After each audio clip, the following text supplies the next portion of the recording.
el anticristo obviamente va a ser exterminado por Cristo.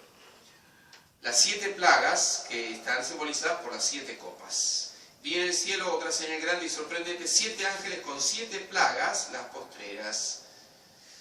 En ellas está el furor de Dios, queda consumado. Vi como un mar de cristal mezclado con fuego, el triunfador es que escapara de la bestia.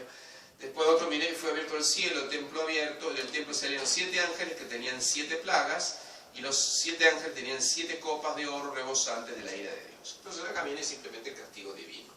No vamos a ser nosotros que vamos a vencer al anticristo, no es que los cristianos van a tener un ejército con muchas armas y vencerán por su sola fuerza, no le vamos a ganar a nadie. Las cosas importantes las hace Dios, no nosotros. Entonces va a ser Él quien, evidentemente, destruye a este anticristo o tirano general. Entonces habla de las copas. Primera copa habla de una úlcera horrible y maligna en los hombres que tenían la marca de la bestia dorada en su estatua. Fíjense que todo esto está hablando del castigo de Dios contra los enemigos, no contra los cristianos. Hay gente que lee el Apocalipsis y le da miedo porque piensa que todo esto va a sucedernos a nosotros, es al revés. Es las acciones de Dios para liberar a los cristianos, no para que le va a hacer daño a los cristianos. O sea, no se entiende, se lo ve más en el sentido de muchas cosas asombrosas para tener miedo. No, es el triunfo de Dios. Entonces, segunda, derramó su copa sobre el mar, se convirtió en sangre. El tercero derramó su copa en los ríos y se convirtieron en sangre. El cuarto derramó su copa sobre el sol, el cual fue le dado a abrazar a los hombres por su fuego, un sol mucho más quemante, pero no se arrepintieron para darle gloria a Él. Cada rato repite todas las copas que son como plagas o como castigos. En el fondo Dios busca la corrección de los que están en el mal camino, pero remarca siempre, no se convirtieron, no se arrepintieron de sus obras. Dice después, el quinto derramó su copa sobre el trono del reino de ella, se cubrió de tinieblas. Algunos lo relacionan con lo que muchos místicos llaman los 3 días de oscuridad. Es decir, esto es una purificación de la tierra. Purificación de la tierra que hará Dios. No sé si esto es lenguaje simbólico, es real, pero está hablando de una purificación de la tierra. El sexto derramó su copa sobre el río Éufrates, secóse su agua para que estuviese expedito el camino de los reyes de Oriente. Puedo hablar es algo parecido que se repite, ¿no? Se seca el Éufrates y viene el ejército de los reyes de Oriente. No sabemos exactamente qué es. Bueno, y después habla de unos espíritus que obran prodigios, que venían del mal espíritu, ¿no? Del dragón y la bestia. Pero un lugar de la batalla final, el Armagedón, la batalla final, pero habla también de un gran terremoto, y todo el capítulo 17, la destrucción de la Babilonia. Nuevamente insistimos, no es un tema literal, histórico, geográfico, la ciudad no existe, sino, ven acá, te mostraré el juicio de la gran ramera, la que está sentada sobre muchas aguas. Entonces, la gran ramera, la prostituta, la gran Babilonia, representa la ciudad del pecado. No sé si es una ciudad localizada en algún lugar. En el fondo está representando toda, utilizando San Agustín, la ciudad de Dios, las dos ciudades, ¿no? En este caso representa la ciudad contra Dios. No es un problema de una ciudad, por supuesto, sino que estamos hablando de una situación general, mundial. Entonces, algunos intérpretes protestantes agarran que la gran ramera entonces es Roma, porque habla de que tiene 7 colinas. Entonces, la gran ramera es Roma y el Papa es el anticristo. Bueno, todas son todas interpretaciones totalmente desviadas, delirantes. Jerusalén también tiene 7 colinas. La gran ramera, Babilonia, no es Babilonia porque no existe Babilonia, sino lo que representa la ciudad contra Dios. La construcción de la cultura del hombre contra Dios. Guerrarán contra el Cordero los vencerá porque es Señor de señores, Rey de reyes, etc. Capítulo 18, anuncio el castigo de la Babilonia, la caída de Babilonia. En un solo día, la victoria viene de Dios, por tanto, en un solo día vendrán sus plagas, muerte, luto, hambre, y será abrazada en fuego. O sea, Dios va a destruir el fuego la gran Babilonia, no es el ejército de los cristianos, no es unos soldados. Lamentación de los aliados y mercaderes, juicio definitivo sobre Babilonia, y esto repercute todo esto en la tierra, ¿no? Capítulo 19, vuelve al cielo. Después de que destruido Babilonia, después de esto oyó en el cielo como una gran voz, la copiosa multitud que decía, aleluya, la salvación y la gloria y el poder son de nuestro Dios. porque fieles y justos son sus juicios, etcétera, etcétera, etcétera. La alegría en el cielo por el triunfo de Dios. Entonces habla de las bodas del Cordero y su esposa, el banquete nupcial del Cordero, todo esto en el capítulo 19, el triunfo de Cristo, 19:11, vi el cielo abierto y aquí un caballo blanco, el que montaba en el que él se llamaba Fiel y Veraz, que juzga y pelea con justicia, viste un manto empapado de sangre, y su nombre es el Verbo de Dios. Evidentemente es una imagen simbólica de Cristo, ¿no es cierto? Él es quien la regirá con cetro de hierro, Rey de reyes, Señor de señores. La bestia fue presa, con ella el falso profeta, la bestia primera, y la segunda bestia es el falso profeta, el líder religioso que quiere que adoren a la bestia, que delante de ella había hecho los prodigios. Bueno, fueron arrojados vivos al lago de fuego encendido con azufre, imagen del infierno. Entonces, se habla de un tiempo, un poco de tiempo de paz, y que después es vencido definitivamente el enemigo. El juicio final, Apocalipsis 20:11, un gran trono esplendente, sentado en él, de cuya faz huyó el cielo y la tierra. Vi los mártires, los grandes y los pequeños, de pie ante el trono, y se abrieron los libros. Nuevamente el libro que se habla, la revelación, en este caso es el libro de la vida, el de cada uno. Seremos juzgados los muertos de acuerdo con lo escrito en los libros según sus obras. Resurrección de los muertos, juicio final. Eso lo hemos visto, claramente está refiriendo a la escatología, no es un libro de historia del Imperio Romano. Está hablando de esto. Lo vimos cuando vimos la escatología, resurrección de los muertos, juicio final. Y después habla de matrimonio entre el cielo y la tierra, entre Dios y su pueblo, la imagen del cielo, ¿no? La ciudad santa, la Jerusalén nueva, descender del cielo, no es un problema que una ciudad descienda, suba, está hablando del cielo, ¿no es cierto? La morada de Dios entre los hombres. Yo hago todo nuevo, yo soy el alfa y la omega, el vencedor tendrá esta herencia. La novia, la esposa del Cordero, me llevó en espíritu a un monte grande, la ciudad santa, Jerusalén, que bajaba del cielo. No viene ya templo porque su templo es el Señor Dios Todopoderoso. Y después habla de la imagen de un nuevo paraíso, río de agua viva, árboles de vida, lo darán, verán su rostro en contemplación de Dios. Y después termina el Apocalipsis.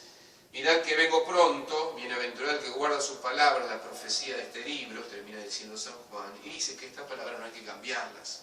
Por eso no se puede hacer una interpretación acomodada o antojadiza del Apocalipsis. Vengo pronto, mi galardón, mi premiación viene conmigo, para recompensar a cada uno según sus obras. Yo soy Alfa y el Omega, el primero y el último. Ven, Señor Jesús. El que tenga sed, venga, y que quiera, tome gratis el agua de la vida. El cielo, el encuentro con Dios. Y la venida. Termina diciendo, vengo pronto. Es decir, nos señala qué va a ser el desenlace final de la historia, el triunfo de Cristo, y el epílogo de San Juan es, vengo pronto. No cambien ninguna de estas palabras, porque esto se refiere a la segunda venida de Cristo. Y vengo pronto. ¿Cuándo vendrá? No lo sabemos. Puede faltar mucho, poco. Termino simplemente con una referencia a Mateo 24, de lo cual hablamos la vez pasada. Mateo 24 marca 4 etapas que están en el Apocalipsis, que lo analizamos todo. Las 4 etapas son el tiempo de los judíos, que termina con la destrucción del templo, empieza el tiempo de los gentiles. Este tiempo de los gentiles eso es el fin de los tiempos, no es el fin del mundo, es el fin de los tiempos. El tiempo de los gentiles va a terminar con estos acontecimientos. Los dolores previos al parto, habíamos dicho esas características: guerra, hambre, peste y terremoto.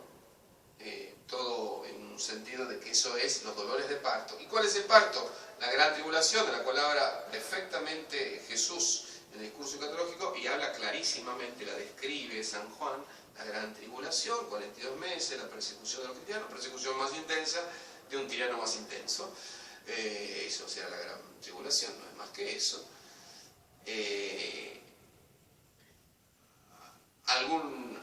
Y después la victoria de Dios, que será el castigo, la purificación, digamos, de Dios, pero será un castigo contra los enemigos, no contra los cristianos. No tenemos que tener un temor, ni tampoco las buenas personas de buena voluntad. Se está refiriendo a los que están adorando al demonio y al anticristo, Entonces ese es el castigo, la purificación, el triunfo de Cristo, su segunda venida, la resurrección de los muertos, juicio, el triunfo del Señor. Fin de la historia, el fin de la historia, el fin de los tiempos, no es el que hago todo, es que comienza la eternidad, fin del tiempo, que comienza la eternidad.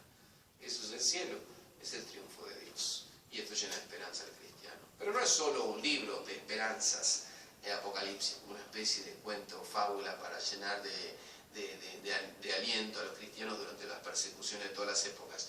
Es la descripción de los desenlaces finales de la historia y la segunda venida de Cristo. Tiene un sentido escatológico totalmente el Apocalipsis, por eso está al final de la Biblia. Bueno, no sé si hay una pregunta, se acabó el tiempo. No, hay tiempo. Si querés decir algo más. Pregúntame. Hay una pregunta que dice, en el Apocalipsis, los ateos o los no cristianos se salvarán. Sí, no lo especifica en el Apocalipsis, pero lo podemos interpretar por la parábola de los talentos. La parábola de los talentos dice que a cada uno se le pedirá según lo que se le dio. Por eso siempre decimos que toda persona de buena voluntad que sigue su conciencia, que sigue lo que cree que es la verdad, está encaminado hacia el cielo, podemos decir. Entonces toda persona de buena voluntad, pero porque no cree en Cristo, no porque reniega de Cristo, no es la apostasía, no es que están adorando al demonio, sino aquel que no conoce a Jesús, pero sigue su buena conciencia. No conoció, yo siempre digo en broma, el chino en la montaña arriba de la montaña en la China, que nunca le hablaron de Jesús, no le va a pedir Dios que haya ido a misa el domingo, porque nunca vio una misa, ni sabe lo que es. Evidentemente le pedirá según lo que le dio. En ese caso todos tenemos la conciencia, y la ley natural es para todos. Un chino, un negro en África, un australiano por ahí, sabe que no tiene que robar, matar, que tiene que hacer el bien, o sea, eso está en la ley natural, eso están todos. Entonces le pedirá según eso, en ese juicio, que será según sus obras. ¿Vieron que decía según las obras? Bueno, eso es, las obras son diferentes para según lo que cada uno recibió, Dios le pedirá a cada uno diferente. Esa es la única pregunta, ¿sabes? Pero nos presenta el Apocalipsis el combate de fondo, el combate final. Ese combate está existiendo durante 2000 años, hay un combate espiritual, entre el bien y el mal, entre el pecado y la gracia, entre Dios y el demonio. Eso existe siempre, y existe dentro nuestro, ese combate. Simplemente el Apocalipsis nos revela ese combate en cuanto a su definición y al final escatológico, histórico, al final de los tiempos.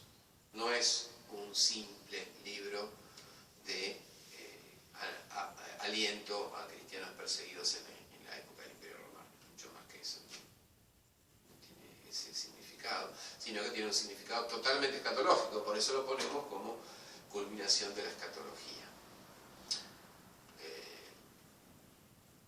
Si quedan 2 minutos, quisiera remarcar yo hice la interpretación del Apocalipsis según los padres de la iglesia, hay muchos símbolos que los entendimos y hay otros que simbólicamente, podemos decir sinceramente, no los sé con exactitud, como lo fuimos diciendo. No podemos saber todos los símbolos. ¿Por qué tiene 10 cuernos? No lo sé, todo no lo sabemos, todo tampoco lo vamos a saber exactamente.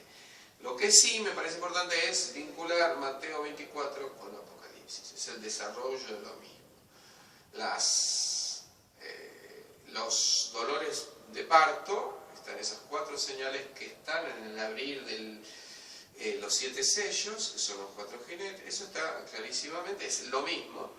Después viene la tribulación, que también está dicha por Mateo 24 y está explicitada, desarrollada por los capítulos de Apocalipsis. La gran tribulación, de alguna manera, abarca varios capítulos del Apocalipsis. El 11, el 12, el 13, el 14. Y después, la purificación, la victoria, el castigo.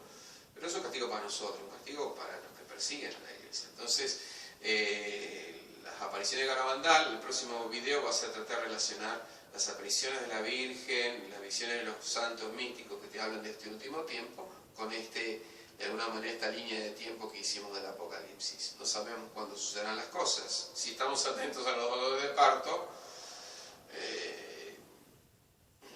guerra, hambre, peste, pandemia, podría decir alguien, o terremoto. Bueno, alguien podría ver todas esas señales juntas a nivel global, no sé cuándo sucederá. Bueno, todo eso son los dolores de parto. Las apariciones, bueno, por ejemplo, Garabandal habla del aviso, del milagro y del castigo. El aviso podía unirse a las trompetas del Apocalipsis, el milagro, la mujer, la señal de la mujer en el cielo, el castigo del cual habla, bueno, es evidentemente la purificación que será al final el triunfo de Cristo. Eso es una purificación contra los enemigos de Cristo. No hay que tener temor. Sí, seremos perseguidos, más de lo que sucede y ha sucedido siempre. Será un gran combate al final de los tiempos. Pero es el triunfo de Cristo, Cristo triunfa. La Virgen de Fátima dice, por eso vamos anticipando la próxima charla, que son las apariciones de la Virgen, al final, mi corazón inmaculado triunfará. Hay una participación de María en ese triunfo final de Dios. ¿Cómo será? No sé exactamente, no sé. Puede tener algo que ver con esa mujer en el cielo, de cual hablaba el Apocalipsis 12. No lo sé, pero María nos dice que su corazón triunfará y que está hablando de ese final de los tiempos, sino de que estamos hablando. Entonces, y seguramente habrá un papel de la Virgen muy importante. ¿Cómo va a ser? No lo sé.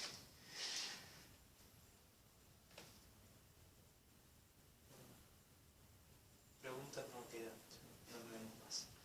Bueno, simplemente hice esta presentación del Apocalipsis desde el discurso escatológico de Jesús.